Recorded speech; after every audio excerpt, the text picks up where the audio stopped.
Hello and welcome to the Overly Animated Podcast, where we take animation seriously. We talk everything animation here, including Final Space, which we'll be getting into right now. I'm Dylan Hysen, and today I'm joined by Michelle Anderer. Hello. Alex Bonilla. Chookity. And Sarah Potter. Hello. Chookity Chook. I remember that from the episode. There's also a Chookity Puck Puck in there, too. Okay. Wow. Thanks, Alex. There was actually a lot of mooncake to choose from. A lot of mooncake quotes to choose from. I know, it's surprising. So yeah, we'll get into the mooncake heavy ? Episode 11 of Final Space Season 2. The Setup, which aired tonight on Adult Swim. We've been talking about Final Space every week. It's been new as we're off. Final Space was off last week, I think, for Labor Day. Check us out at overlyanimated.com. Search for Overly Animated Final Space on your podcast app. Or subscribe to us on YouTube at youtube.com/overlyanimated. Spoilers for The Setup and all previous episodes of Final Space. Kind of a twist going on here, so make sure you have seen The Setup before listening any further. That being said, Michelle, what are your thoughts on The Setup? I mean, I thought it was a good episode. I'm like, Where's the trepidation from? Yeah. I don't know. I just did not anticipate us really treating Clarence like a serious thing. Yeah. And we kind of did. But also, I'm like, wait, what is he really? Is he a snake rat or that bug? Or is he clear? Like, I don't Unclear. know. It's not really important. We got a lot of Kevin this episode, and I do think that was a really good decision they made. And the montage was especially amazing. When he's like, wait, that was when they tried to kill me! Montage continues. It's so good. Kevin is constantly selfless. And now he's gonna go crazy chewing Ash's hair, but like he's such a trooper. Good for him. He saved Fox. Fox was really funny this episode too, by the way. Yeah. I know some people aren't as high on him as I am, but like I think he's a great character. And this was a good episode for him. It was. I thought it was a good episode. I'm trying to figure out how I feel about Cheryl doing all of this for her boo. But then again, like, she legitimately cares about him probably more than Gary. So, like, I guess that checks out. I feel like that's been established. So, maybe it's fine. I mean, we got some evil Titan stuff going on. So that'll be, that'll be a thing. Yeah. Yeah. I mean, Q and Mooncake did a lot. I think they legitimately had like a pretty fun night out, so that was a nice surprise. I'm sure Alex was happy about it. I think Alex is going to be very happy about it. I thought it was he got the hat. He got 50,000 whatever. Yeah. Great, and Mooncake was also there. This is exactly what Alex was asking for, with more Hugh and more me. Exactly. Yeah. You're not excited about it. Okay. I'm not. I'm very excited. I was just restraining myself. Oh, okay. I misread that. It's like waiting his turn, Michelle. Okay, so that's cool. Michelle, I'm very eager to get your take on whether Kevin has permanently changed, but we'll save that for after we get everyone else's thoughts. We'll come back to that very soon. Okay, Alex, what did you think of the setup?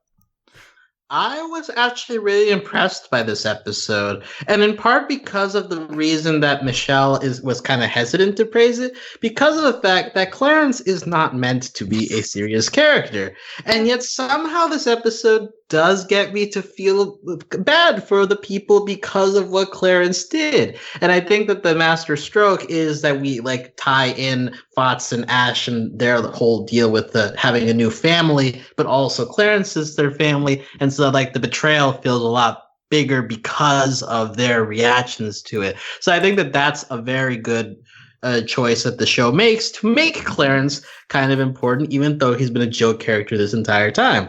Also, there's a lot of Kevin, Hugh, and Mooncake. Finally, he has a good full humor B plot to work with. It was a lot better than if you gave me the pieces on paper. I'd be like, I don't know, but like I think it executed it all pretty well. And I will again come with the hot take that there was barely Gary in this episode, and it was an episode I really liked. So I'm just gonna say, I don't think it's a hot take the fifth time you say it. That's what I'll say. Yeah. I just want to reiterate, Gary is not really a character in this episode, and I really enjoyed this episode. So I'm sensing a correlation at this point. I thought Gary was great in the episode. He wasn't that visible, but well, that's the point. I don't think he was great because he wasn't visible. I mean, he had small good moments, you know. Exactly. He put him in small doses. His welcome. Okay. Exactly. That's maybe They did a good job of giving us all the side characters we care about, which is Kevin, Hugh, Fox, Ash, and now Clarence. But like we actually have a reason. Okay, well, that's a hot take. We care about Clarence just for this episode, and because of his connection to the other characters. So yeah. They did a good job there. Okay, I have a comment on that. But first, let's get agreeing with you. But first, let's get Sarah's thoughts on this episode. Also, Sarah, since you recently caught up on the season, if you have any particularly strong takes on the season overall. That's hard because this show is so crazy, sometimes so absurd. I really enjoy generally the season. It feels like all the side characters are a lot more prominent. I just love that we get all these. It feels like Gary's role is smaller, and we've added that to all the other side characters, and I really love that because this show is so great, this episode specifically, just because there are so many characters going on, but it's not confusingly a lot like Young Justice or something like that. It's just that there's enough characters that we can have all these really crazy side plots going on and also have this plot going on at the same time. But also, John, I'm allowed to curse, right? Yes. Yeah. Fuck Clarence. Thank fuck he's gone. I'm so done with him. Yeah, I don't think he's gone, but I wish he was just sad forever if he's gonna come back. I want him just to be sad forever because I hate him. You hate Clarence. Okay, that's the Dylan also hates Clarence, so you're in good company, Sarah. It's not even I hate that type of character. I don't know if I call that good. I just find it so annoying. Okay. Let's chill. We're too early to be coming in this hot. Okay. You told me how I felt. No, I'm not talking to you. I'm talking to Alex. Okay. Well, I just like to say, Sarah says "fuck Clarence." I say Clarence fucks. He clearly does fuck. I mean, he does, but I don't like that. I don't want to think about that. Oh my god, that was even that line where Gary's don't say sex stuff. Sex stuff. That was great. I also will say that I mirror Alex's love of Hugh. Hugh is incredible, and he finally got the B plot he deserved. Yeah. Hugh power. Did you give your takes on this episode yet? I don't remember. I said fuck Clarence. That's is it a good episode though? Oh yeah, I guess I have to say whether I liked it as a whole. I liked it. It was it's crazy. There's a lot of craziness going on, which I think is when Final Space is good. It's when it's going really crazy. But there's also enough character movement and plot movement that it doesn't feel like it's stagnant. So I think this episode just really successful in a lot of ways. I think the weakest part is the Vox stuff because I think they didn't balance the humor with just how he was really going to die. But I think they picked it up really well at the end with Kevin's stuff. Mm-hmm. And I just like this episode a lot. Yeah. Okay. Yeah. I also really liked it. I think it's one of the strongest episodes this season. Yeah. I think everything kind of is working here, which is maybe slightly rare that all parts of the episode work together. But I think, what I was going to say on Alex, I think this is the best episode for handling all the characters in the history of the show. Nightfall's a little in the background, but everyone is prominent here in a way they've struggled with this season. Except Little Kato, who just literally leaves. Little Kato is also in the background, but he has a few strong moments. Why is he here in the back? I thought he did leave. He was gone for 80% of the episode. No. He said he was going to ghost without saying bye, which he did, and then he showed up again when they came back to the ship. He showed up for no reason! He was I guess Little Kato was definitely in the back, but he's been really strong this season. I love Little Kato's 2 moments this episode, and I'm standing him so hard. Okay. There's the Clarence stuff.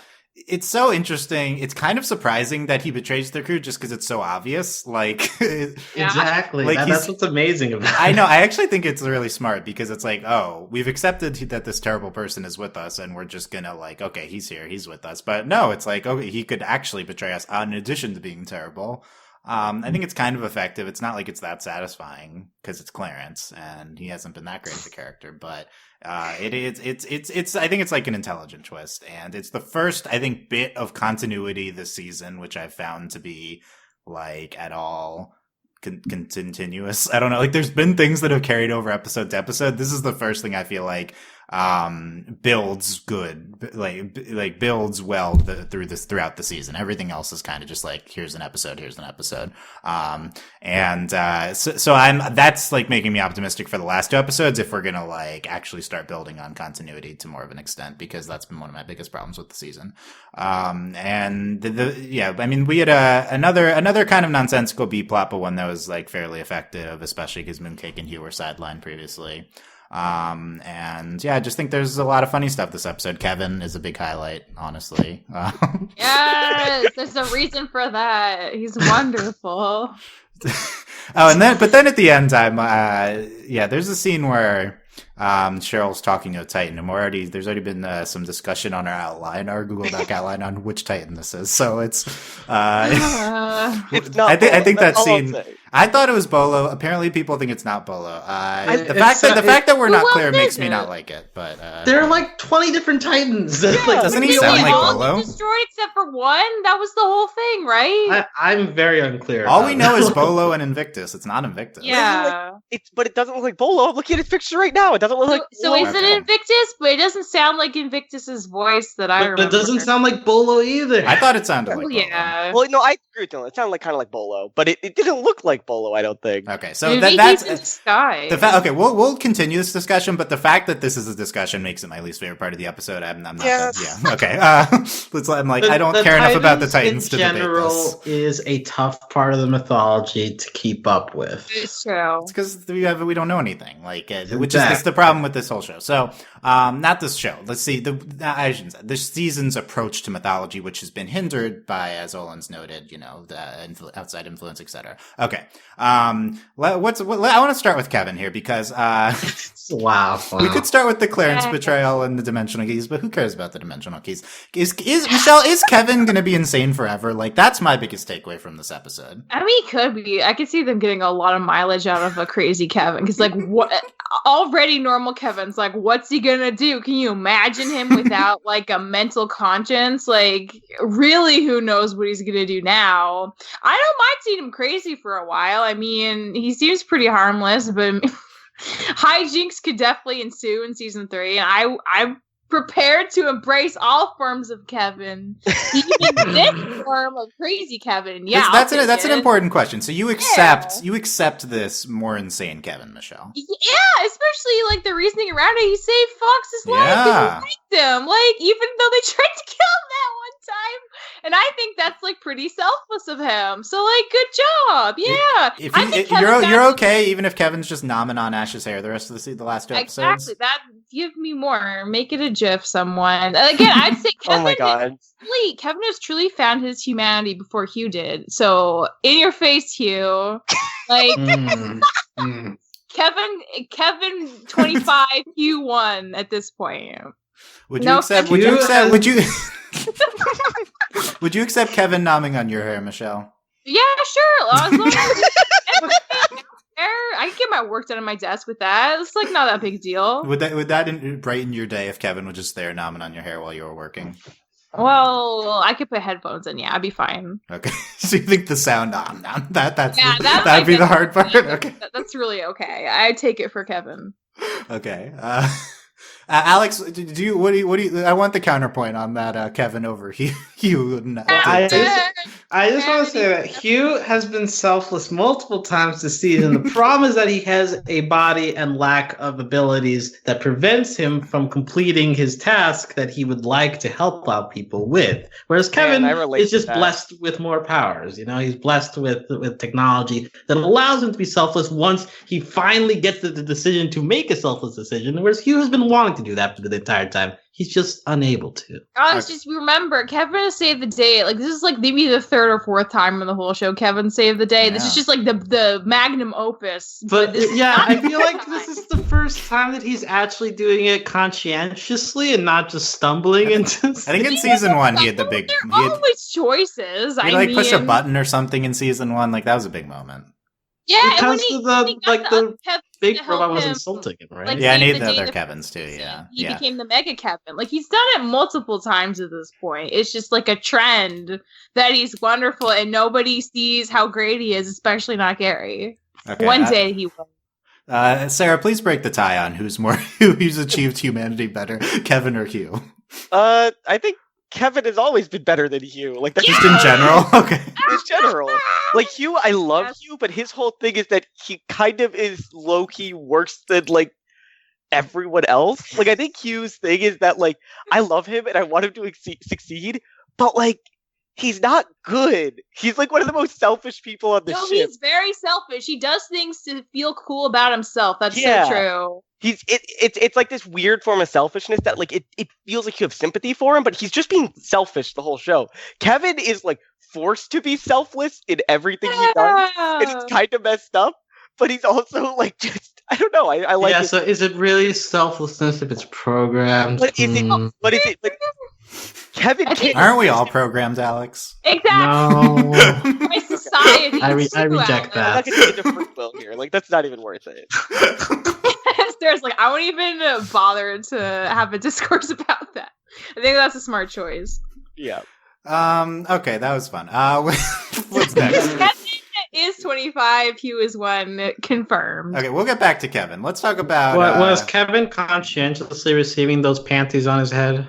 Yeah, we'll get. That There's so many good moments. There's so many good Kev moments, but when they go to the I don't even know what to call it. Just Like a space strip club, yeah, right? the strip club. And he's like, "Oh, miss, you accidentally threw off your shirt. Here, like, here is the bag. That's just such a nice thing."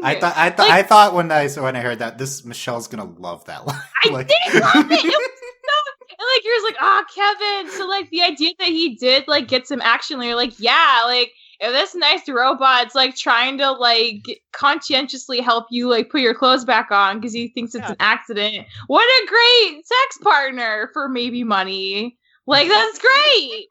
Like, more Kevin being conscientious of strippers. That's awesome. Oh my god. Okay. It was a great moment. I don't have a in response, but it was a good moment. Yeah. Okay, again, let's go. Okay, well, there's more Kevin moments. Let's come back, but let's talk about the Clarence betrayal. Was anyone really hurt by Clarence? I wasn't hurt, but I do take issue with you saying it wasn't satisfying, Dylan. Why was it satisfying? Because I think, like, the Clarence part itself wasn't strong. Like the Clarence part's like, I don't care about Clarence. He sucks. But, like, we like Ash, we like Fox, and we want to understand Gary's mom, and we connected this, like, because on some level, this relates to what Gary's mom did last episode in the flashback. Like, there's this connecting thing of, like, betraying your child and, like, doing that, and then we actually see we care about Ash and Fox, and we see them getting upset about it. So, like, I think this episode earns it through the other characters around Clarence, and I think it's really earned through this moment of Clarence maybe realizing he messed up. I don't really believe that, because I feel like if he comes back to the group, he'll be just as shitty as he's always been. So, like, I'm not holding my breath there. But I do think they earned it through all those three side characters reacting to it, because I think it just does so. It hits me really well, all those other things around it. Yeah, I think it's just like depending on what lens you view it through. I agree it's good through the lens of Fox and Ash, and although I think it was a little hokey, like when Ash says, "But he was our dad. I never thought he'd con us." You know, there's a few. I feel like Sarah argued that the Fox stuff didn't necessarily blend drama and humor. Like that for me was the line that didn't necessarily blend. Yeah, that was yeah, but like from a perspective of like we don't care about Clarence and we have to emotionally invest in him for this. I think like that's maybe the not satisfying part, but it's like clearly made up for. I think through Fox and Ash and everything else is going on, and also through the subversion angle of like you know, it's like obviously Clarence is evil, but I didn't know he'd like do something tangibly evil that would affect the plot of the season. That I think is maybe the strongest element to me, and I agree Fox and Ash as well. Fox specifically, I think maybe because he's more emotional and the show's better at portraying him being more emotional. Yeah. I loved how happy he was to go to the opera with his dad. Yeah, I really loved that. Yeah. Fox is just very genuine. Wears his heart on his sleeve. And I love that he couldn't stop his dad. Like, there was that moment where he just couldn't do it. Yeah, and he's Yeah. a hugely like heroic scene of him like trying to get to turn the power on the ship. I just love like the second time he's like, I lost count. Yeah. Oh, what a good gag! It works so well with him. I'll point out another instance this season of stretching a joke as much as you can. It works. I'm just saying we're using the same trick again.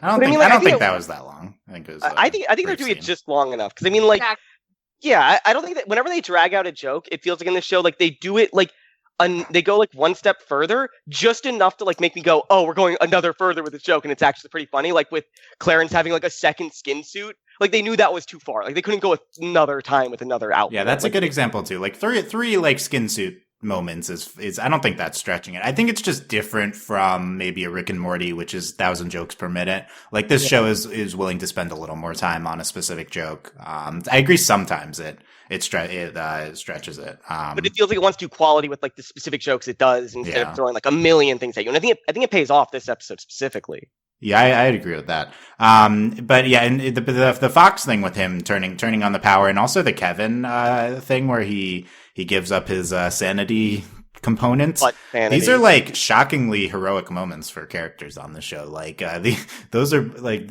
are our characters ever this like good? Like these.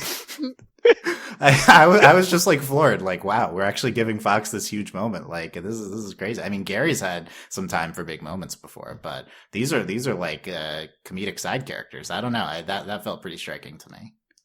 Agreed. Fox is great. Hooray! I'm glad he's not dead. I thought he deserves to live. I did too, actually. Yeah. But like, if Avocado can freaking come back from death, like, it isn't surprising me that Fox can as well. I mean, Avocado's more important of a character than Fox. Also, I think this is important because this sets up. We've seen this healing bed like twice this season now, right? Mm-hmm. But it sets up clearly that we're gonna do it a third time, and it's not gonna work on whoever gets in there because like this is a really common writing technique where you like a 3-beat where you do two things and they work 2 times, and then the third time there's a subversion, and like. I think that if a third person gets hurt in the crew, they're not getting through that. So you think bed. someone's dying in the finale in the bed? Yeah, someone's definitely going to get into that bed and they're not going to survive because we've done it 2 times and they survived. Like they've been like that bed has been like very important to the season and like I just or like very important in the moments that it's been in the season. Like, and I think if it comes up a third time, like we better watch it because that third time's going to be.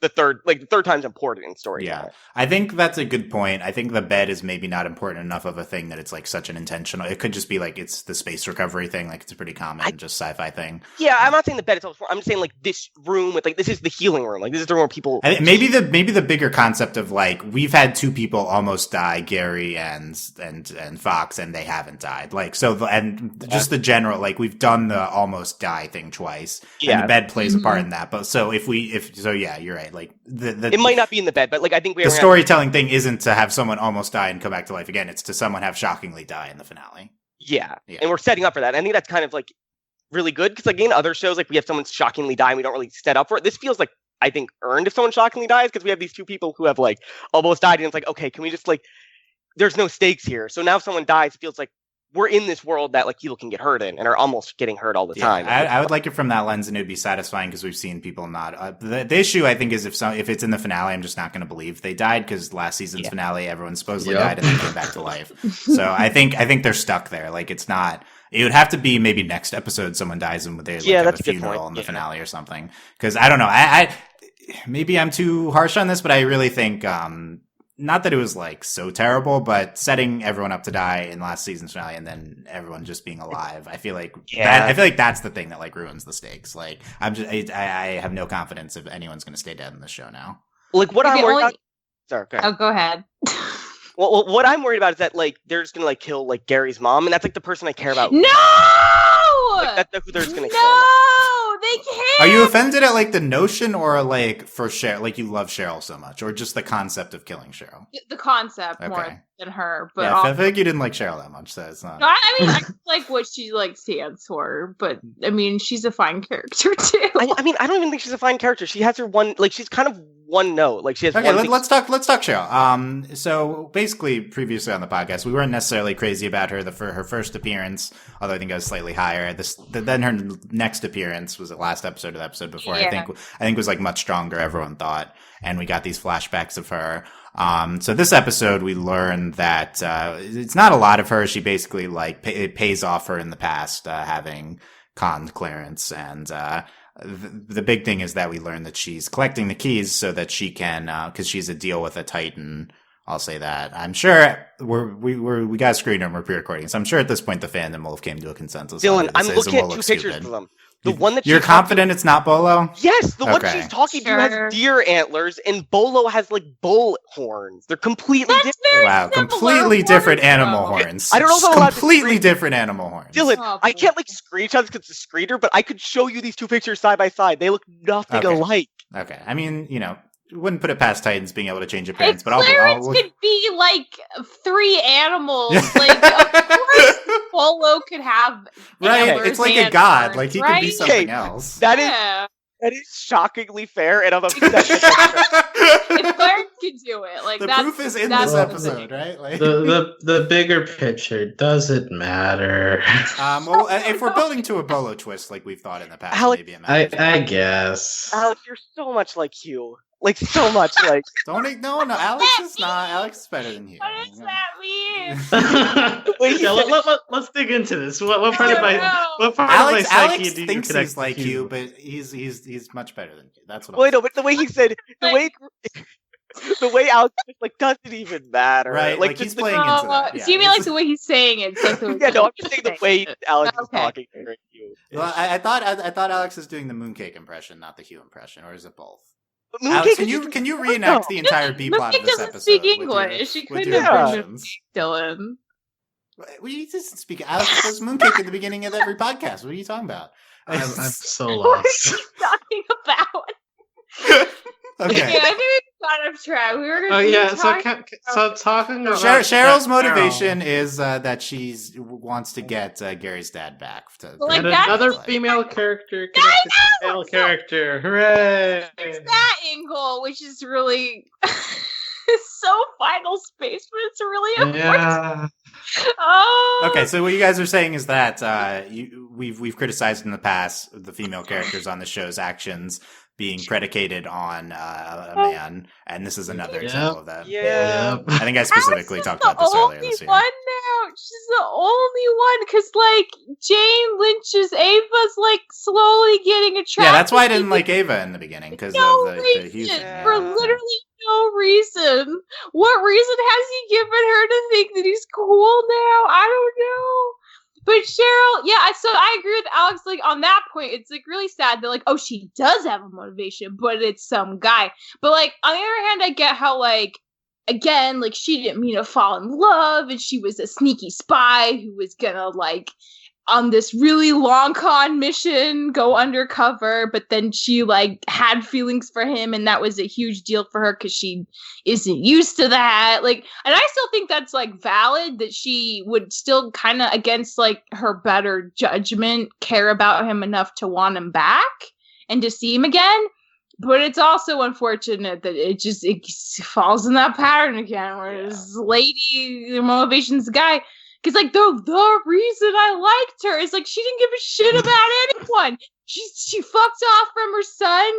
She was lying to her husband. She became an amazing outlaw and just did shit for herself, and the show didn't punish her for that. And that just felt like such a wonderful success for a lady character, frankly. And I was just, like, willing to leave it there and be happy and kind of amazed that Final Space did that. So this realization, I'm worried. Yeah, like maybe she's gonna die, or maybe she's gonna apologize. Like, I don't think her apologizing is gonna make her a better character, because then it's just what we expect. And for her to get some kind of comeuppance, I'm worried about it now. Now that we know her motivation, I'm worried. I very much agree with everything you just said, Michelle. But I think there's room here for it to be something where like she's not actually like saving Gary's dad, like she just like she might just be like mad at him for what he did or something. She might want the last word with him. I think there might be another twist coming. Yeah, but I mean, that's cool.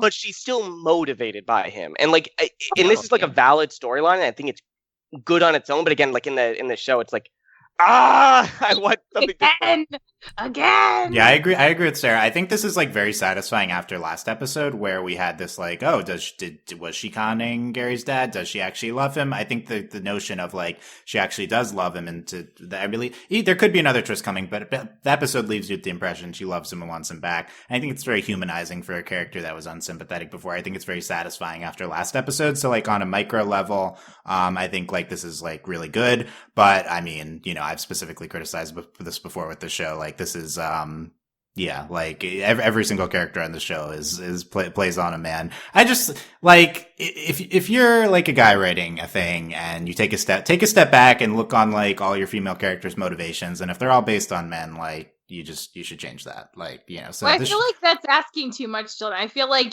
some things. No, I'm not saying that in a bad way. I just mean like if you're gonna write female characters, period, maybe hire more women on your staff to take a look at it. I agree with that. There are some things you're going to assume are so normal and make so much sense that a lady just like frankly might not have the same opinion as you, and that's fine. And that's why it's important to not try to do everything yourself. If you're not just writing, Gary or someone. Yeah, and there are women on the staff, but unsure of the exact composition. But also like Olin and David get credited like every episode as well. And of course, it's like who's the people doing the overall story beats are going to be the creators. So yeah, of course, the like biggest solution is to always diversify more. Because like I can't expect like anyone to be able to be aware of things all the time. Like that's not fair to them either. I don't think it's hard to. I'm just saying, like, regardless, you should also hire one, but also just take a step back and just look at your story. Like in general, if you're not necessarily a show, like if you're a guy writing a short story for a class, just take a step back and think about it. Think critically. So I think the show needs to reevaluate. Like we criticized this last season. Maybe the season's been better, but it still like is in dire need of. We still have Ash. She stopped hitting on little Kato, and it's just she's motivated by her dad now. No, don't say that. Yeah, she is largely motivated by Clarence. And her brother. The show just needs a perspective shift on this.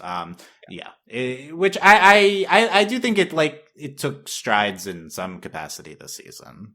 Like there's more female characters. Period, which is like good. And I think the important thing to say is like again to reiterate that like these individual stories aren't bad. It's just all together. Like it's a pattern. Right. That's what's tricky about making a show is like you can write a lot of good individual things, but you also have to look at it from an overall perspective. That's really hard. Yeah. Yeah.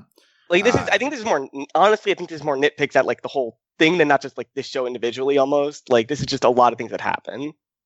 And a lot of. I think this is a legit criticism. Yeah, I don't think it's like overall. Yeah. Okay, maybe nitpick's the wrong word. I just mean like I feel like I talk about this with like a lot of shows. Oh yeah, well this is a very the point being this is not just Final Space. This is a lot of shows. I'm saying I have conversations in like this all the time where I'm the only person going like, but why aren't like just like the only person talking from like a feminist or like any kind of perspective like that? Like no one else like gets that it's wrong. Yeah, and probably a lot of people listening are confused about our perspective on this, but just I mean, again, like let's just look at Final Space. Final Space is a show with like a certain age demographic, and that demographic is obviously like male. I don't think this is a show that cares as much about its female audience, and like that's normal. I mean, I'm not saying that's like great, but that's just normal. Frankly, it's the same for cartoon. It's the same for Adult Swim. I mean. So, like, it's, like, nice to have female characters, period. But the thing is, if you're going to have female characters, then, like, that brings up a lot of things that could be really great or really not great about them, depending on what you choose to do with them. And I feel like it's hard. It's hard to do that when it's not something maybe a lot of shows are used to even considering. So, it's like a bumpy road. And I appreciate Final Space for everything it is. Been doing and trying to do and experimenting with, because like it's always harder to like try to branch out and do something a little different than to just uphold the status quo. And I do think Final Space is a show that's like very interested in taking risks creatively and story wise. So adding more female characters seems like to lend itself to that, desire too. But it's just hard. And I get that it's hard, but it's like definitely worth pursuing. Yeah, I would say it's not that it's like bad to add female characters if you're not going to. Exactly. I would say it's not enough. Like it's you can't just. Like, I would rather the show add female characters and not necessarily do it perfect, and then try to improve not on it even later. try. Then not even try. Yeah. So I think we're taking the right steps, but it still needs. We still need to think critically about this more in between the seasons, I guess, to really get there. This is what I was going to say, but. We'll see where Cheryl's story goes these last. Yeah, exactly. Episodes. We don't know yet. Maybe this is what we're thinking right now. Let's see what happens. Okay. I think that's good about Cheryl, and that was like an interesting development at the end of the episode. Yeah, we've talked about what Titan this is. I don't have any further thoughts on that. I think I don't think anyone's gonna be convinced otherwise to each other here. Yeah. And it doesn't really matter, does it? What if it's not really a Titan? What if it's we'll find out, right? What if it's like Clarence in a Titan less. skin? Like, couldn't any character on the show be Clarence now after this episode? Oh my god, no, that's true. What if Mooncake is Clarence? What if Nightfall is Clarence? Oh my That's God. true. We're gonna. I hope we don't do this gag again. It was funny the times we saw it, but like. Yeah, let's talk about this. So Clarence takes. Wait. Alex, did you comment on a previous subject? Well, before we go off back into this gags, I just while we're on the topic of frustrating patterns in Final Space, right before Cheryl talking to Will, there's the scene as well where Nightfall and Ash have to console Gary in a dark room again. This is also a pattern that has happened in Final Space multiple times, where Gary needs the motivational speech from the female characters. So I guess in the vacuum it's fine, but that's also a thing where it's like in my head, it's like, we've done this too many times. Stop, please. Alex, I have like a similar but separate, because so we've also seen this happen with Quinn first season, and we've seen this happen with Ash. So I feel like it is a little more gender split, this motivational thing. Yeah. But Final Space sure freaking loves to tie up like people struggling with things by having a pep talk with everyone coming in a room and making them instantly feel reassured. It happens at least 5 times so far in the show, and that doesn't times, period. The thing that felt more gendered this episode than that, 'cause I feel like that was just like, this is just what Final Space does. Yeah, that's just what Final Space does. Yeah, it didn't feel very gendered. Like, the thing that hit me was like when Quinn punched that guy for saying "milady." Like, I thought we were actually gonna get into that, and then like they just kept defending like the guy that she punched. Like, he's a dick. Like, are we not gonna talk about that? Like, she just punched him.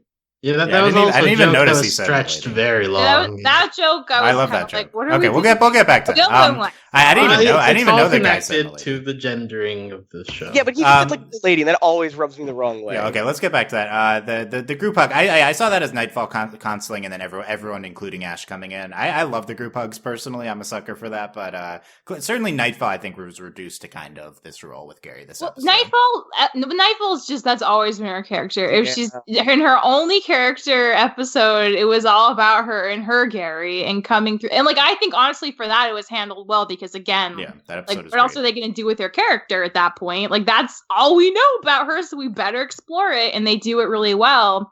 But every other episode, she's always being a supportive role to someone else, be it Ash or Gary or Little Kato. We don't really know anything else about her other than that and her romantic feelings for her Gary, and I feel like that's a big missed opportunity.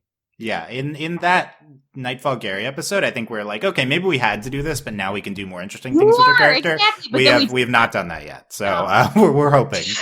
That'd be a lot to do in one episode, so I don't know. I'm just concerned like this is going to end with Nightfall like taking Quinn's place in Final Space or something, and like sacrificing herself. Like I don't want that. I want like her to actually do something and like find the like same person though. I know. They're not the same person. They had different life experiences. Yeah. Well, and like, why have we not explored Nightfall living so many years? Like, Okay. I think the season's done very well by most of the characters. Nightfall's not one of them. Is what I'd say. Although she had one really good episode. Okay, so we'll see what's to come with Nightfall and Cheryl. So that's not good that we've said. We'll see what's coming with these two major female characters in the show. But that's where we're at. Well, what else? What else? There's the Clarence changing skin suits. Yeah, that's just as important as this discussion. After the first time, so he was really a rat snake the whole time. I kind of wanted that to be canon because I think that's amazing. I mean, it might be canon. Who knows? She's like, "You're such a rat, Clarence. Yeah, you snake," and then he literally turns into a rat snake. That's amazing. And then the episode leaves you on that notion for 5 minutes. I think that's really funny. Yeah. And then he turns into a bug, and then they quickly turn him back to Clarence. This gag works so well because they sit on it for so long before they do it another time. Oh my god! I kind of that's my I like it's like okay, whatever on its own. I think it's really funny just the way they space it out like that. Yeah. I don't think this joke would be nearly as funny if he changed in the same scene two times. Because we had a cutaway to Hugh and Mooncake for a bit, and then we come back and he does it. It's just I don't know, it works so well. This is a weird time when the intersplicing of the A and B plot matters a lot. Usually it's it seems arbitrary, but in this case it affected because there's a reveal and then they reverse the reveal and they put a lot of time in between it. So I think that's interesting from a narrative structure perspective. It applies to this show a lot because we do so many kind of ABC plots. This episode feels really well constructed in a lot of ways. Yeah, I agree. I think this episode's very well put together. Like I said in the beginning, I think everything's kind of works, which is hard to do when you have so many characters in play. I know we spent a lot of time, the last 20 minutes kind of criticizing structural problems with the show. This episode specifically, I think is very good. Let's go. We can get back to that. Yeah. This tends to happen with us. I don't know. Any, Alex, what is Clarence, or is he one of these things he turned into? I think Clarence is Clarence, but I also think that he has more skins on just in case if he needs it again. But it also raises the question of how he does his set stuff if he's got 20 different layers of stuff going on. That seems hard to maneuver if you've got that going on. Are his genitals functional with all these skin suits on top? Whatever layer they're real, I'm sure they're. Yeah, are each of the layers of the skin suits have functional parts? I don't want to talk about this. I think we should talk more about this. Was he just pleasuring that queen on that planet's on orally or because I don't know how that would work. We didn't really talk about the mechanics last time. But... So you want to get more into Clarence sex mechanics, is what you're saying? Well, all I'm saying is that we haven't seen the money compass for a really long time. Where's the money compass? And I think that it should be used to explain the mechanics of how the undercarriage of Clarence works. Sarah, what's your thoughts on the money compass? Is his genitals. Maybe that's it. It's the money compass. Yeah. Are you just asking if I love the money compass as much as you guys? Everyone except Alex loves the money compass. The money compass is one of the funniest gags in the show. Thank you. Okay, thank you. Yay! Sarah, you said all the right things so far. Good job. Okay, so just so you know, if you come on, you'll be graded by Michelle. So that's... I love the money compass. The money. Well, we only did it twice. Okay, we'll see. We have to heroically bring back the money compass. Yes, please. It's the best part. It's the best part. Clarence is the money compass. The weird thing is, Clarence has improved a lot since the money compass. That used to be the only good part of Clarence. Now he's a much better character. So maybe it's good. I don't know. So I don't know. Any other thoughts on Clarence's betrayal? He's the way they phrase it is he's sad from no one's appreciating him with his made up holiday, and then he's in a vulnerable moment he concedes to Cheryl's offer to betray the team. Yeah, I mean that checks out. He's a petty little man, so I feel like he would have done it whether he was upset about this dinner or not. I think this dinner has nothing to do with it. Well, I think it's clearly an instigator for him. I mean, I guess she calls, he doesn't call her, but I appreciated that was framed with him crying and being vulnerable. This episode takes steps to not say Clarence is totally evil because it really was just in this moment, or at least leaves doubt in your mind if you would have done it at a different time. I have no doubt. He's a piece of shit. That's one perspective on Clarence, and there's also the other perspective on Clarence, which is that he's slightly less of a piece of shit. So you have to consider both. Okay, slightly less versus slightly more. I buy. Okay. Layers. I know, such skin layers. Yeah. To Clarence. There you go. I will say that again. I think that the key to Clarence being successful as a character is that we need to end with him being pathetic and lowered, and like that. This episode again does that because at the end, Cheryl is like, "Ha, like you're totally lame. Like you actually thought I would ever pay attention to you," and then Gary just abandons him, and so we feel vindicated. Okay, Clarence is a total piece of shit, and he's getting what he deserves. So I think that helps in making Clarence like a decent enough character in that, okay, we know he's shitty, but at least the show is also bringing him down to the lowest level possible. So it's as if he deserves what he's getting, and we feel okay with that. Yeah, consequences for Clarence are important for our viewer satisfaction. I agree. It is important that he has consequences, but I certainly don't think this episode wants you to be laughing at him at the end. I think you're supposed to sympathize with him in the last scene. I think you're supposed to think this is what you get, because like his whole thing is like he wants someone to love him, but he did not do many things to really warrant anyone wanting to love him. Yep. I don't think he wants anyone. He just wants to fuck literally, people. Dylan, you reap what you sow, and this is a good example of it. And this show didn't shy away from that reality, and I think that's important. I think that is true, but it is also true that this episode is specifically like taking steps to explain what he's doing. Like the whole setup in the beginning of the episode is done. It's explaining the sad and pathetic roots of this insecurity leading him to that. But I don't think that it's trying to say, oh, well, look, you can defend this. Like, I don't think it's not about defending it. It's just about having some amount of empathy for him. And I think I would say I have some amount of empathy for Clarence, as we should all human beings, but, or weird rat people. I'm actually going to side with you here, Dylan, because I think he's a piece of shit, but I'm not saying I didn't empathize him in this episode. I'm just saying I still think he's like... I think you can think he's a piece of shit, like, be satisfied he got what's coming to him, and also empathize with him all at the same time at this episode. I think this last moment where Gary like tells him... Yeah, well, I think that's what the moment is doing all at once. I think that's impressive. I think it's really impressive, and I think, like, I don't think he deserves redemption, but I think this moment works really well, and I don't think I think this is exactly what he deserved when he gets kicked out of the group. Yeah. It works really strong well. Agree. But I also do not want him to just be abandoned forever. I think he's gonna come back. I don't think the show would try, like you're saying, I don't think they try to give us a look into his inner feelings if it didn't matter later. Definitely agree with that. Yeah, and also, the season is way too committed to Clarence to bail at this point. Yeah, so that's we'll see. We'll see it through. We'll see so prominent. Much to our chagrin, the season has been very committed to him. Can we do one episode without a Clarence side story? No. Like that's all I want. No. Yeah, think of all the extra Kevin time we'll have now that Clarence is gone. Except he'll we've gotten a lot of Kevin time. This season is not. I know. I'm amazed how much time they give Kevin. I didn't expect the show to love Kevin as much as I do. What do you mean? They made Kevin. If you come up with Kevin, characters. Michelle has claimed ownership beyond that of the creators of the actual show. I am not saying that, but I am very grateful that he's been he's been on fire this season. That's a wonderful gift Final Space gave us. I did have the thought, what if they do kill Kevin off this season? Like, what if it's too crowded and this taking out his sanity component is... Dylan, they're definitely can't kill Kevin. They tried last finale. They did try, yeah. Tried to freeze him in space. It didn't work. I mean, it does bring up the issue of how mechanically you would do it. That's true. He's like a cockroach, but a robot. You know what I mean? Yeah. He's like the cockroach of the future. Speaking of the mechanical nature of Kevin, I would just like to bring up a possibility that is that they find another Kevin and take out their chip thing and install. Oh, is this how the Kevin monster comes back into play? They find the Kevin monster floating in space. That was the whole that preserves it. That preserves the oh wait, they're already crazy. Yeah, maybe they still have the part. Maybe they have a separate crazy problem. But here's the thing. Like, I think that this works really well, and I hope that they don't fully backstep, because I think we've had 2 seasons of this Kevin gag, and it's funny every time.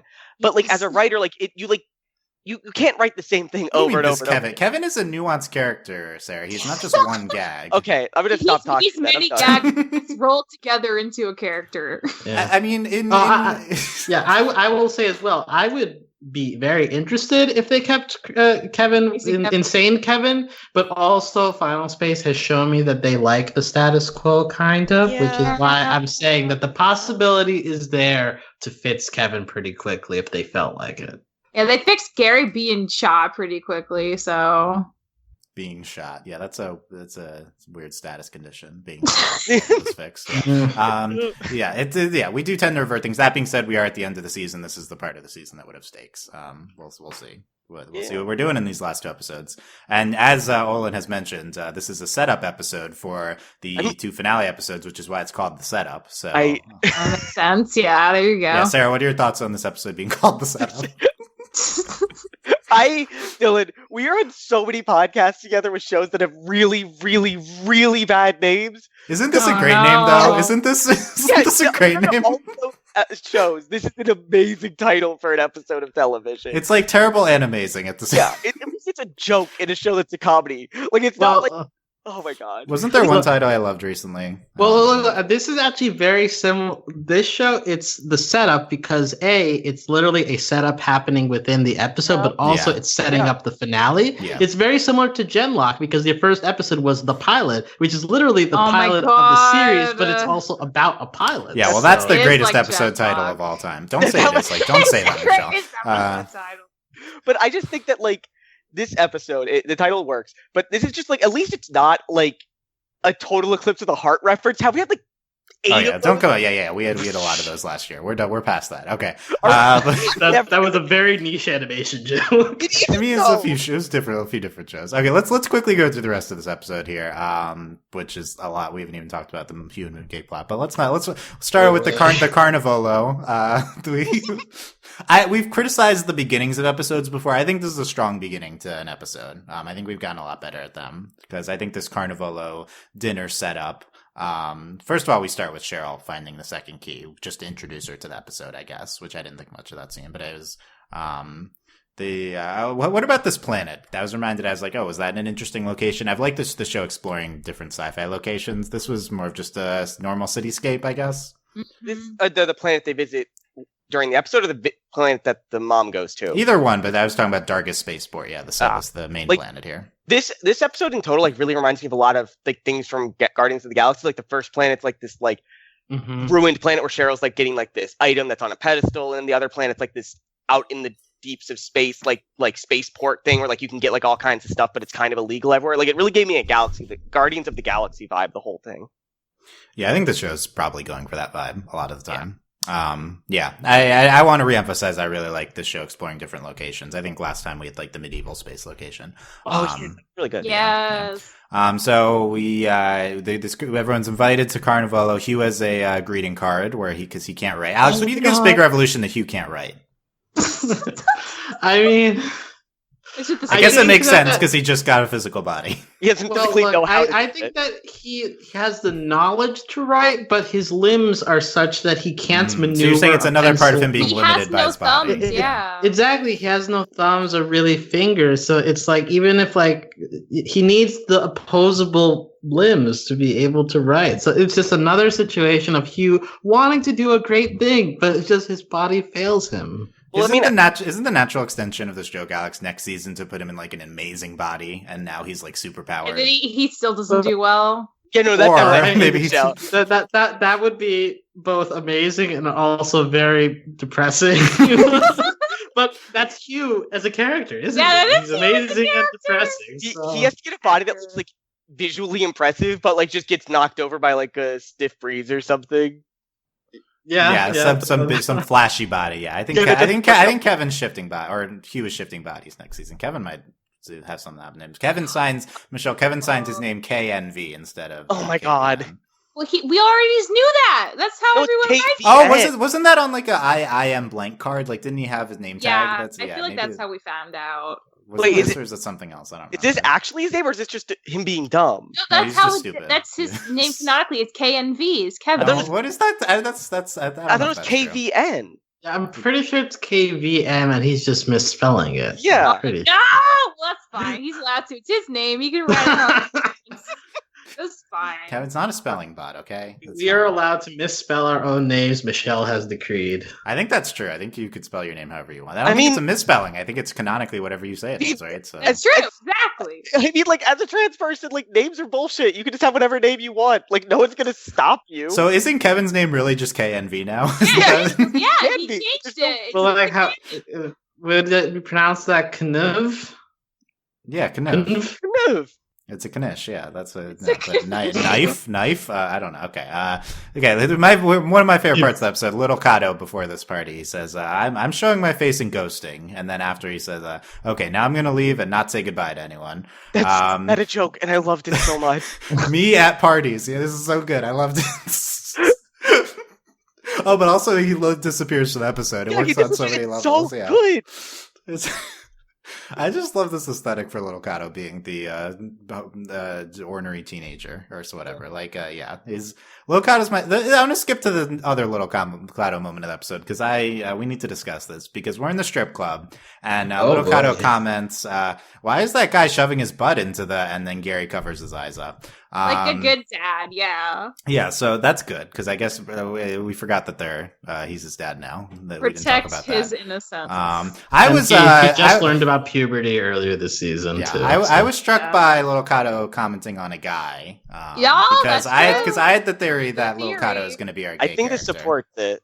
I think this is hinting at it, right? Like, am I just seeing things, or would I forgot? I haven't been on here to say like, yeah, you're totally right. Just Little seeing Kato's things, gay. Yeah. why, Sarah? Why do you agree that Little Kato's gay? Because I don't know, it's just like the way he is. Like he hasn't he really fixates on like the male figures in his life, and like I don't think and I think he thinks like this is a father thing, but I think it's like he's relating to male figures in his life for a reason, and not the female figures in his life. Like I think that's like for a reason, and he's a teenager, and this makes sense. I think he was fixating on the male figure of the male stripper in this episode. Yeah, no, but that's what I mean, though. Like, he's fixating, like, he goes to these bounty hunters, and they're all, like, these really masculine people. Like, he's saying it's for his dad. That's but, like, true, he did go to like, I think he's, like, trying to chase after this male ideal for reasons that he thinks are because of his dad, but are actually because of other parts of his life. Like, he just hasn't fully concept. That is deep and confusing. And yeah, that seems bordering on Oedipal stuff.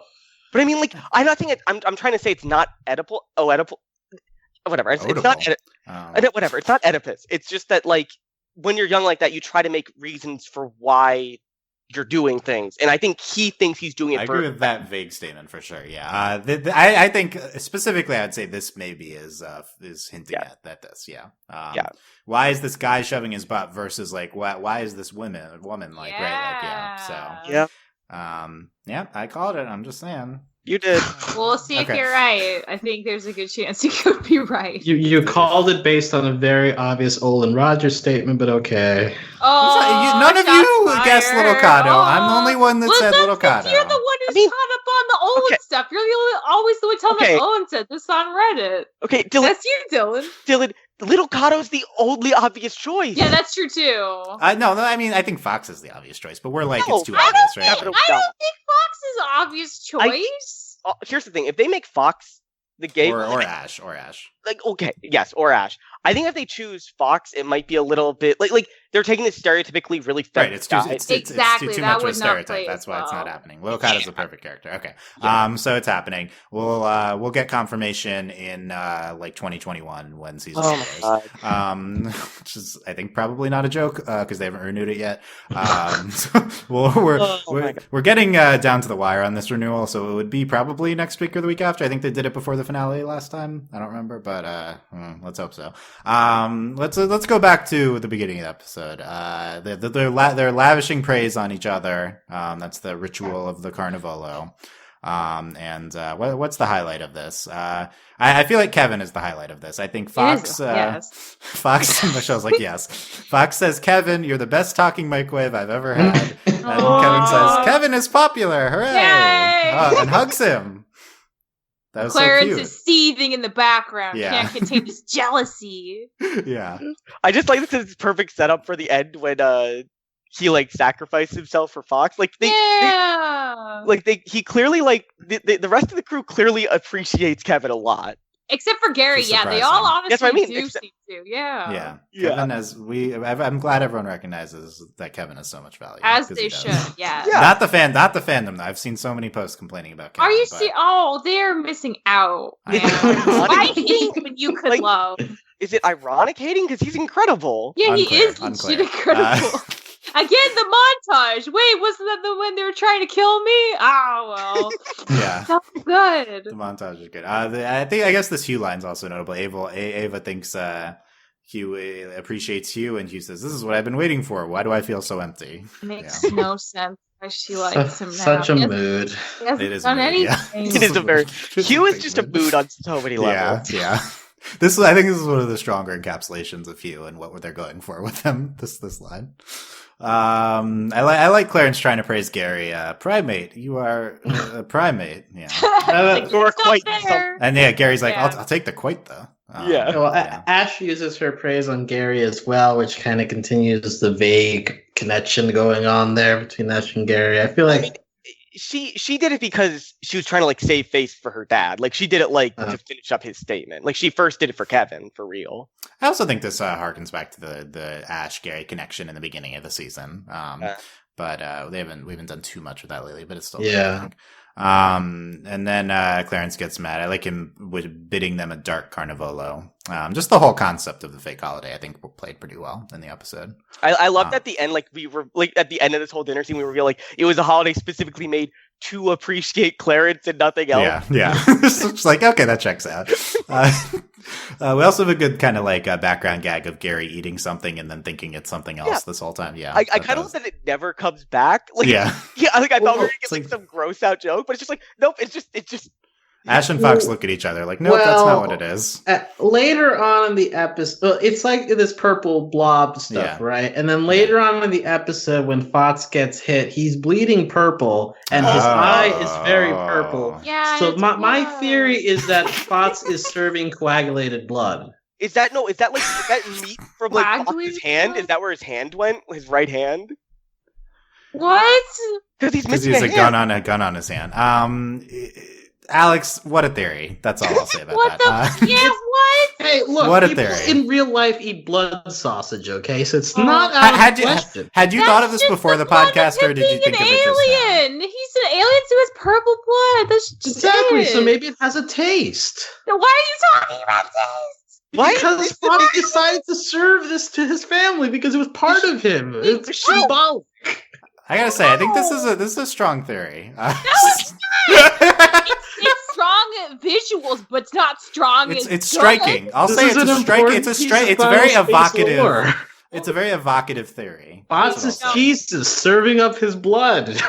I don't like it. This is not where I thought we'd be going today. I had not thought of that. Okay, let's keep going. So we got the betrayal part. Dargis Spaceport. There's free jazz on Tuesdays between 11 and 11:05. And it's 11:02 if we get there. Yeah. And what else we got here? Mooncake's eager to go with you to have the bros night out. I like Clarence swallowing Gary's hand when he offers the handshake. Oh my god. Do you like that? Yes. Yeah, I thought it was a strong. I didn't emotionally like it. Like, I didn't think it was pleasant, but I thought it was funny. You gave a slight smirk when that happened. I thought it was a good visual thing. Yeah, and the father son opera night we mentioned. Yeah, so the Fox heroic stuff, the drilling factory strip club. Yeah, we talked about Kevin. Oh my god! Wait, did you skip over the Planet 69 thing? Yeah, what about Planet 69? That's what they said this was, didn't they? I know. They did. I was expecting someone to say nice, but no, they just threw out the number. District 69. Sorry, went to District 69, and no one talked about it. Then we went straight to drilling. We made a couple of obvious sex jokes after saying District 69. Yeah, well, the drilling thing was they thought it was something else, but it was a strip club. Yeah. But I mean, so is District 69 the red light district of this? Yeah. Oh, okay. Did you just get Don't that say out? there's big intent behind that. Maybe it's not. There's no hidden meaning. Well, I mean, 69 means one thing. Yeah, the joke is you say nice after someone says 16. No one said exactly. Nice I was just waiting for a nice. I never got it. I was like, okay, that's what.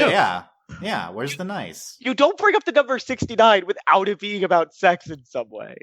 I know. It's been eclipsed by saying nice. That's what I'll say. I don't. It's you say. Yeah, it has. At least on Twitter, that's always what happens. I mean, yeah, it's not worth an argument. This is an important discussion. Okay, so back to the strip club. Yeah, the Kevin's. Oh, that lady's shirt accidentally fell off. Excuse me, miss. Excuse me, miss. Yeah. We talked about the little Kato line.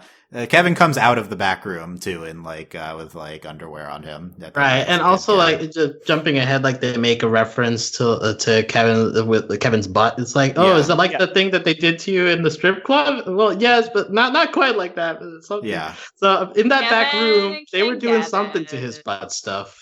Kevin what do you get it. Michelle, what do you think of the revelation that Kevin fucks? What do you think of that revelation? I mean, yeah, of course he does. I mean, he's great. Kevin would be a passionate and yes, he would, and he would be wonderfully consensual. He's literally he's programmed to be a friend, so he would inherently be a good partner. Yeah, he tried to help that lady with her shirt. That's the best way to get into someone's good graces, to then have a good time. The way to get into someone's pants is to put on their shirt. Is what Michelle's saying. Exactly. I didn't know shirt was the key to the pants. Yeah. Sets with the inner workings of a robot. You learn something every day. I mean, this is space, so people will be fucking lots of different types of people. Mm-hmm. That's what sci-fi's taught me about space sex. This is normal. A conversation between Hugh being a stud versus Kevin. Clearly, Kevin is miles ahead in multiple departments here. I will not dispute that. Okay, thanks. Let's get back to Hugh. Say that he's a better lover. Let's get back to Hugh in a second. Okay. And then the strip club and the Clarence stuff and let's talk about the dude and the chickadee. Yes.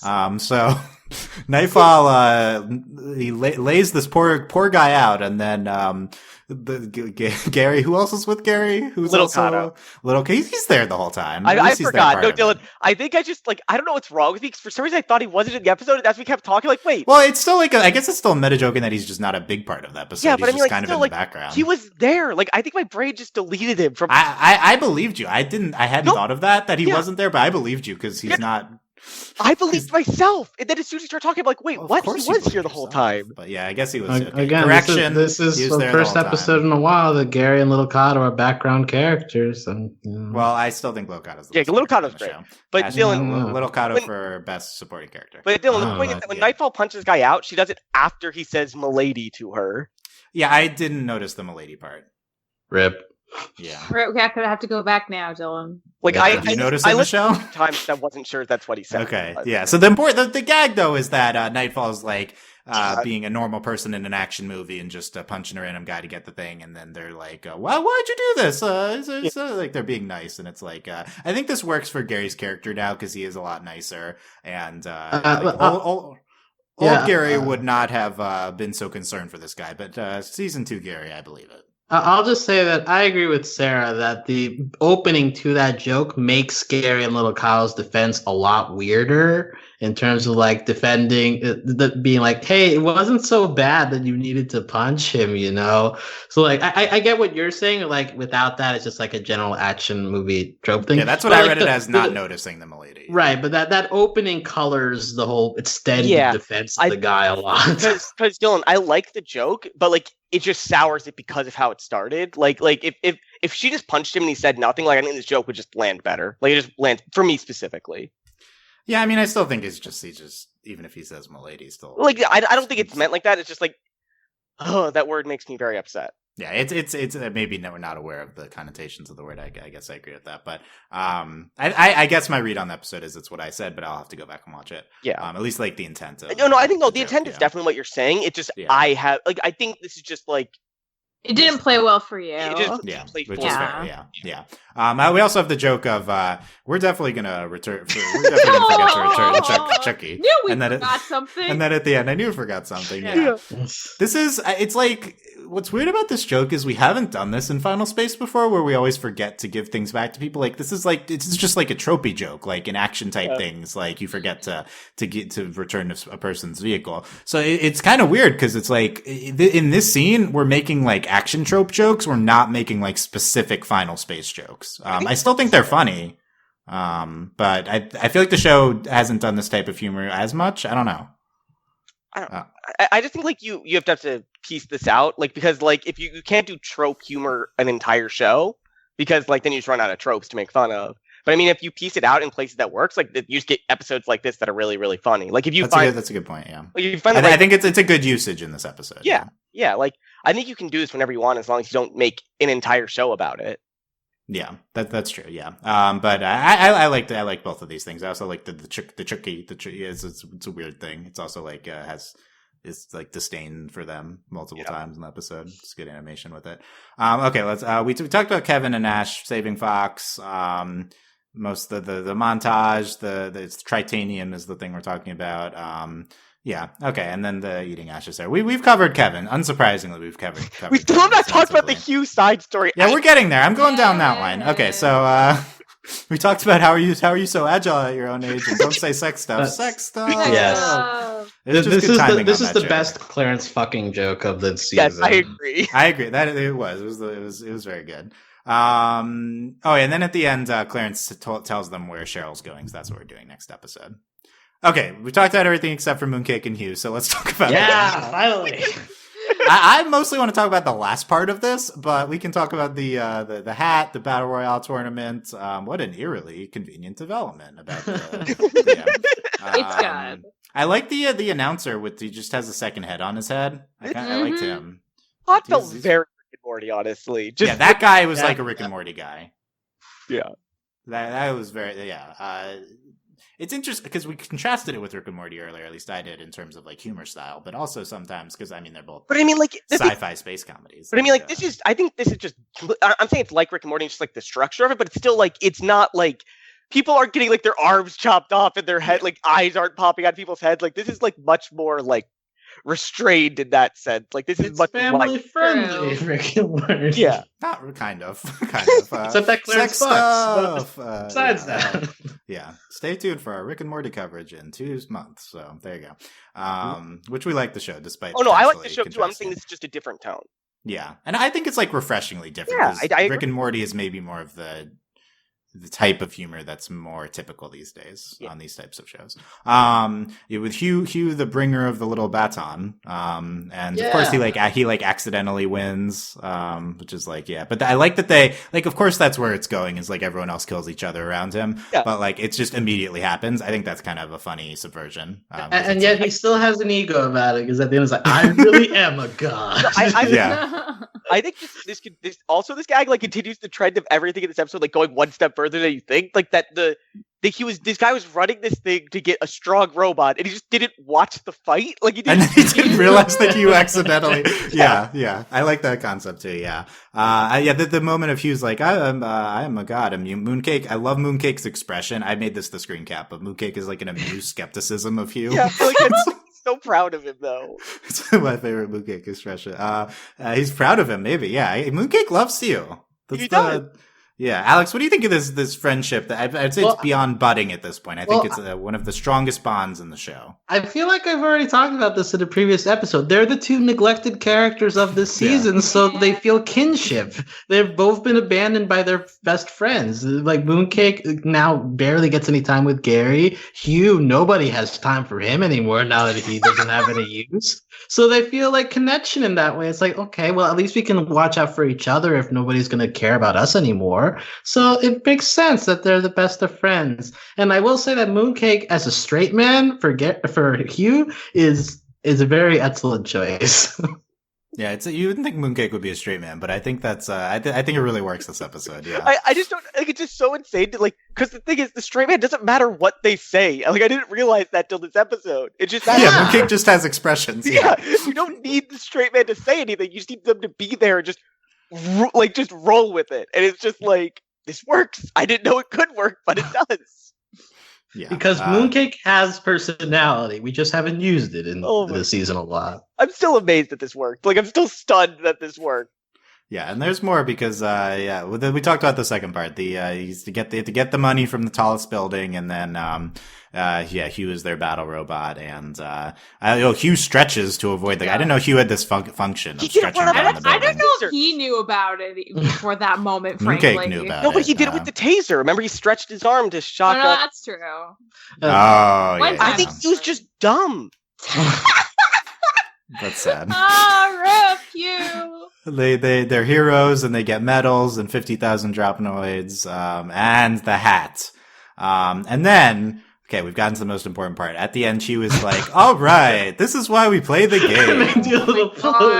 It's really funny, honestly. What is this? It's so ridiculous. Is this a reference? What? I'm so confused. It's being cool. It's his own weird language for it. Dude, also, this entire B plot was kind of a video game plot. So right. They won the video game. What I thought of is like this is like Legend of Zelda, like that, like the and then the screen of you holding the object. Like I guess that's what that was, right? Yeah. But Dylan, I was like, what the fuck is this? That's my reaction. I was stunned because I was 100% sure you were going to say the most important part of this is the cops mentioning that this is why their economy is crumbling. Like that's that's I was sure you were going to latch onto that. I think that was a little bit of a typical joke. I did like it, but but I feel like it's your kind of joke. That's what I mean. It was good. But I was too struck by the weirdness of this ending to the spotlight because I didn't even notice this. No, they gotta go back and watch this. Alex, there's a big Hugh stan. Is this a good Hugh moment? Yes, because they're all so happy together. Like Hugh can get to have see fireworks of themselves in the sky. Finally, something right is going for them. Sure, accidentally, but it went right for them, and so I'm glad to see my boys get a little bit of happiness in their lives before everything goes back to shit again in the next 2 episodes. There's one moment we didn't mention where they were in the building, and he comes to the realization that it's a robbery, and he's just like, oh no, like he's like malfunctioning in the middle of this like gunfight. Isn't that what Hugh always says though? Oh no. But yeah, that's true. I don't know. I don't think so. I think that was due for him. But so Hugh gets a cute little hat. So that sometimes it's about the little things in life, Dylan. And Ava thought it was working. Yeah, I guess. Well, Ava finds Hugh's patheticness cute, and so I guess that fits in. He's like, it's working already. Yeah. No more talking about, please. Was that your reaction, Michelle, to that? Ava just wants to dominate Hugh. No! Stop it! Whoa. Let's move on! Whoa! I can't handle this. We should talk about big and small again. That's what we really need to do. Big and small. And Michelle, you were the one upset. Never mind. It's not worth it. It sounds familiar. This was from Star Versus. Like, Michelle was obsessed. Oh, it's from Star. Okay, okay, we don't. No one watches this. But Ava's like a ship. It doesn't. Big and small. That was different. Isn't Ava big because she's the ship? Yeah, she's small. Ava, her size isn't physical as much as it is metaphorical. You know, it's like Ava. It's a larger than life concept, whereas Hugh has been reduced to this very small physical representation of what he used to be. You know, so there's just a large disparity in the power dynamic that maybe Ava appreciates. Who knows? I want Ava to do cool ship things that don't involve her fucking Hugh, please. She does them. She's just not vocalizing them. She's not, instantaneously. What if Ava and Kevin hooked up? Oh hell yeah, I'd support that. I like Michelle's change in tone. Good lover. Like he treated her right. Wait, okay, Michelle, would there be anyone Kevin could hook up with that you would be upset with? We ship Kevin and Gary though, right? I don't ship Kevin and Lil Kato because he's underage. Okay, that's not fair. That's not anyone who is of legal age. Would you be upset with them getting with Kevin? Clarence and Kevin would be tough to defend. I mean, yeah, not Clarence, and also I'd say like Tribor is so into himself. Like Tribor and Kevin would be such a good fit, though. Tribor could maybe. Wait, where's Tribor? Wait, hold on. I genuinely don't know what happened to Tribor. It's been an hour and a half. Come on, Dylan. No, seriously, what happened? Why wasn't he in this episode? He's on an important mission that'll be revealed next episode, probably. Was there was this set up that he should be? No, was I missing something? We had we had a week off. Like, am I just not remembering where Tribor should be? There are so many characters they can't afford to do them all well in one episode. That's all. Seriously, where's they had to have? They couldn't have just written him off for an episode. He was on Side Adventure last week either. I swear we're missing something. Let's keep track of this. The last Tribor appearance was him receiving that lady who was obsessed with him, right? That's it. And then he was Which episode was that in? Was that in I think that was 2 episodes ago. Yeah. Was he in the last episode? No. I just watched the last episode like 2 hours ago. You marathoned it. What happened to Tribor? He's gone. Has the show said where he went? No. Don't he didn't. He just is gone. Yeah, don't worry. No, I'm distraught. I'm a big stan. How did I not notice he was gone? Because you're not that big of a stan. You're just I being guess ironic. I'm not that big of. Okay, don't reveal the secrets of my podcast character. That Look, I do Michelle, earnestly loves Kevin. That's earnestly true. love you. So you can't go infringing on our territory trying to claim that with Tribal when it's honestly not true. Okay. Go back to the season 1 podcast. I've always tried to stand. Mel, Tribal. I remember Mel really loved Tribal. Mel also loved Tribal. Yeah, Mel's love for Tribal. I don't know about Dylan. No, I mean, I'm telling you, Mel, if you go back, I've always loved Tribor. Dylan, what do you mean you're trying to stand Tribor? How can you not? There's the proof. Seriously, I'm just baffled that they wrote Tribor off the show and I didn't realize it. They didn't say anything. Like, they just started the next. How did it was gone? I swear we must be missing a reference to him being like. No, we're not. No one even mentioned him. I know, but in the episode he went away, and it must have been like, okay, I'll be gone. He might have said like, I'm going on a secret mission. Like, I think he said that to the lady, like, because he's like, I can't like have a relationship with you because I'm too like he meant right. That was the last track, and the dinner, was that the last scene? Like, yeah, dinner? No, and then I think he like in the dinner he mentioned that he had something he needed to do, and then like he's just gone from there on. Like for oh my God, I can't believe it took until the end of a second podcast with that Tribor for me to realize he's not. It's almost like he doesn't matter. Yeah. Yeah. I'm like, my worldview has been shifted by this. Well, get like, it back. How did this happen? So we gotta close out this podcast. How can I close the podcast when? How can I close it when Tribor is still not here? There's a missing deleted scene where Tribor was in the back room of that strip talk club. About Kevin more. We should trap Michelle here. No, don't you dare! Okay, Michelle, what's your final sentence on this episode? Kevin saved the day again. He deserves the medal from whatever Titans left, even if it's the sketchy Bobo one. The end. I'm excited for the finale also. Okay, yeah, 2 more left. Yeah. Alex. Hugh is a beautiful little creature that deserves to be protected. At this point, I'm gonna preemptively say that I think I'll be fine if he doesn't show up in the next 2 episodes, just because this one was so good, and I know they don't like Hugh, so I'm kind of like preparing myself for there not to be any Hugh. But I'm fine with it because this episode was a lot of Hugh, and it was really good. Dimensional keys, they're a thing. We'll get to them. Yeah. Cheryl is a thing. I suppose I'll try to care about her. Gary and Quinn is a thing. I'll try to care about that. I think it's just a thing where this episode was really great because it focused a lot on the side characters I do care about. I do care about Hugh. I do care about Kevin. I kind of care about Fox and Ash a lot more than some of the main characters. So I think that the show has done a good job with that. I hope that they are still around and not sidelined in these finale episodes, although it might be inevitable that they do have to get sidelined to focus back on Gary and Nightfall and the main people. So we shall see. But this episode was really good. I'm just afraid that this is going to be my favorite of the last 3. Okay. Well, Owen says the finale is going to be really good, so I have faith. I hope so. Sarah, final thoughts. I marathoned all of this, and I had a lot of fun with it. I can see the frustration for some of these episodes I watched being like that. They were like kind of slower on their own, but like having marathon like everything up to like this season's really good, and I really liked a lot of it. It's just a really fun season, and I don't have much more to say than that. This episode just feels like a really, really good episode of television. This feels like maybe I think the best episode of the season. Wow.